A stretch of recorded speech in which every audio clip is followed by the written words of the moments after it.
All right, we are going to get into this month's economic updates. Let's jump in, Mike. As I mentioned in the earlier segment, I come barehanded on this one, so I am heavily relying on you. You know what? While I say that, let me just hold the mic for just a few seconds longer and say that I do. The one economic update that I have is that all the news that I'm reading, and I'm sure you're going to mention this, so that's why I'm going to slide in here first. Is all the news that I'm reading is that more and more houses are having to reduce their price in order to find buyers. So again, I don't think that there's any real estate market crash coming, not even close. But I do think we're going to get closer to a buyer's market, and all the news that I'm reading is leading in that direction. But as I mentioned in an earlier discussion with you, is that we probably have a backlog of individuals who are just waiting for a slight reduction in the properties that are on the market, or even the tiniest reduction in interest rates for that floodgate to open, which will obviously prevent any further reduction in pricing of real estate. So if you're holding back on a purchase because you think there's going to be a major shift in home prices, that's not the right attitude right now, because that's not going to happen. I do think, though, that we're going to see a slowdown in home price increases. And that's my economic update. Mike, over to you. Well, actually, that is one of mine. And it was actually a Zillow report. So Zillow kind of like puts out these, projections for the year. And they recently kind of restated theirs, saying that Zillow makes waves last week, issuing a surprise revision to their housing market forecast. They now expect national home prices to decline over the next 12 months. This is a notable shift. Got a lot of investors asking questions. Is Zillow overacting? Are the experts on the same page? And more importantly, is a buyer market really forming? So they're predicting back in January, they were predicting a modest 3% increase in home prices through early 25.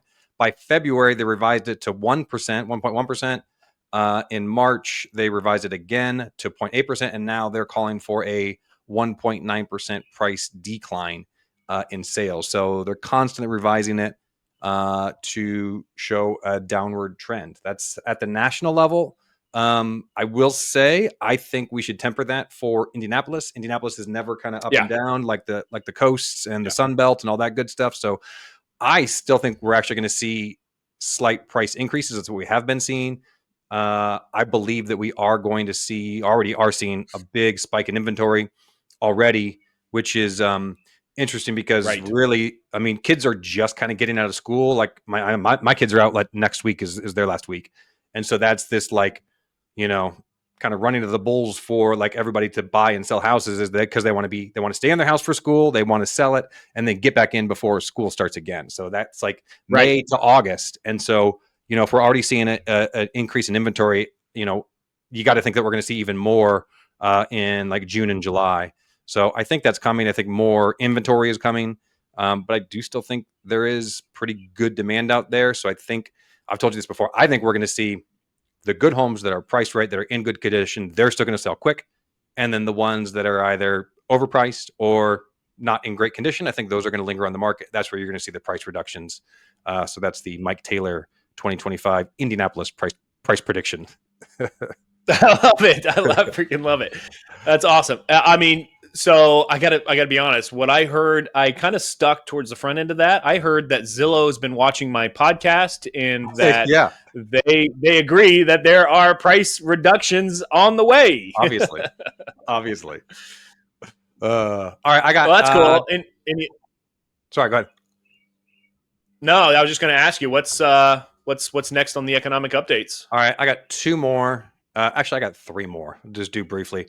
One, I know I always talk about Westfield, but there's just always so much activity going on in Westfield that it's kind of hard. They're just attention grabbing, So we'll just talk about this real quick because it's a approved proposal of a major downtown development project. So it's going to be a multi-use real estate development project in Westfield. It's moving forward.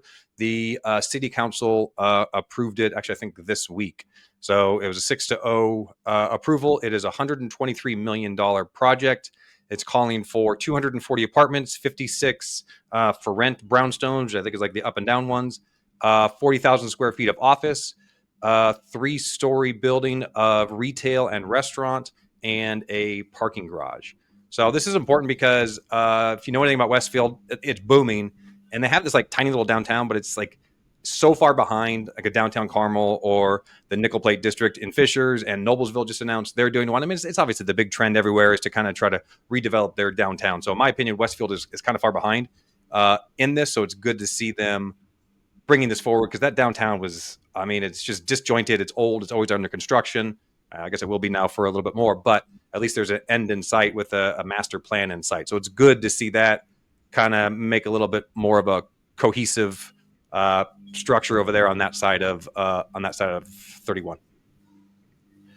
Man, I got to tell you, I know our market reports on the rental side for the Westfield area are not always stunning and shiny, but man, to get into Westfield right now seems like a no-brainer with what they're developing there in the downtown area and what they're doing to the Grand Park area, which I think I'm most excited about the Grand Park. Maybe because I'm biased because I have kids that that have sporting events there every other weekend. So I'm like, oh yeah, it's so exciting. But I honestly think that brings great dollars to the market. I mean, a ton of people in travel sports is just where sports are these days. It's not so much the crazy amount of money on their kids in travel sports. I mean, it is insane. Exactly. And the thing is that you want those people that spend that kind of money on travel sports to visit your community because guess what? They got dollars to spend. Exactly. Yeah. So, I mean, that's just said it before. The long-term projection for Westfield is really, really strong. Let me share this with you, Chris. I'm going to share my screen real quick. Give me a second. This is a Lebanon one. And okay. I don't really want to talk about the article. I'll mention the article, but that to me is not what it's about. To me, it was this graphic here. And the article itself it's from IBJ for sale, IEDC, which is the Indiana Economic Development Committee. I think they're buying up all this land to make this LEAP project, which is this big project, and they're selling off a couple lots because they're not using them, and they're kind of actually getting audited because the governor thinks that maybe they spend a little bit too much money. All that. Anyway, that's not the point of the story. The point of the story is we always talk about it, but I want people to get a sense of how huge this is. Can you see my screen, Chris? Yeah, I got it. Okay. So this is the kind of the LEAP project. You can see up top here is Lilly. I don't know how many acres that is, but I want to highlight how big of an area this is. I mean, you look down here, this is a 1,500 acre plot of land. This is 1,000 acres. This is another 800 acres, another 500 acres. The yellow is going to be mixed use / what they call village center, which I'm assuming is, mixed, retail, office, that kind of stuff. So that's 680, 500, 130, 310 acres. I mean, just look at how huge this area is. So I know we've kind of been talking about it a long time. I don't think we've ever had a graphic like this to kind of explain what big of a project this is. Now, this is like manufacturing and stuff like that, but it's just such a huge development. It's going to have such an impact on the community. And I think I just read, and I can't remember if I knew this or not, but I think Meta, Facebook Meta, they signed like a letter of intent to do something here as well. So, I mean, there's just a ton of momentum for this project. So yeah, I just wanted to share this because I thought it was a cool graphic. Yeah, a couple things. So I think that Facebook thing, I think that's data center that they're trying to they're trying to put those data centers everywhere. In fact, they tried to put one here in McCordsville, but I think they're on their way to kiboshing it. The local citizens are like, no data center. But but back up a little bit here and explain. So you're right. In a previous podcast, we've kind of discussed Lilly coming into the Lebanon area. Yep. What do you know? What do you know about that? What is Lilly doing here in the area? I think it's just an advanced manufacturing, and if I'm not mistaken, I think it's their what's their version of Ozempic? GLP-1s or yeah. I think that's what it is. I could be wrong about that, but I don't. All I know is they're investing billions and billions of dollars in this area. And that's massive. It's insane. That's huge, man.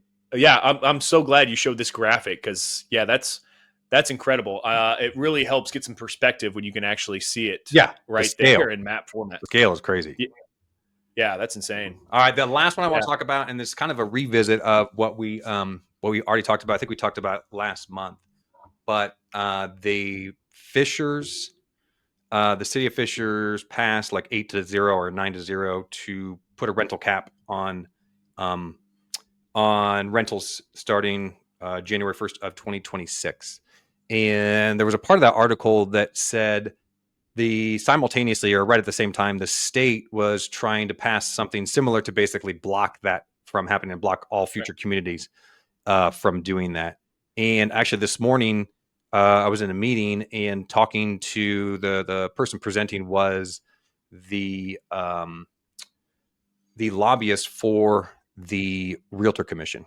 So she's very in tune with what's going on at the state house in terms of passing laws and all that kind of stuff. And we talked about this at length. And she said this is going to be a big issue for them in 2026. And I asked her about Fishers specifically. I said, well, what's up with the state law? Can you roll back what Fishers did?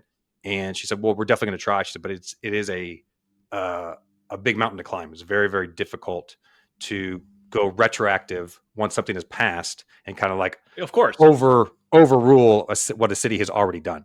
So they're trying to get something in place quickly so that other cities and towns can't do this, because the Realtor Foundation, the Indiana Realtors are in agreement that this is not a good thing for the community. So they are definitely anti rental caps. But the reality is that this could catch on kind of like wildfire. We're already seeing Carmel talk about it. She's hearing rumblings of Westfield and Noblesville already talking about it. So there is a chance that those guys could also pass something before the state of Indiana could get something in place, which would have a huge, huge impact. So I think the ship has sailed in Fishers. It sounds like that is a done deal. So locked in. Yeah, I think it's locked in, unless there's some sort of lawsuit or something that overrules it, which is obviously possible. But that is that's a big deal.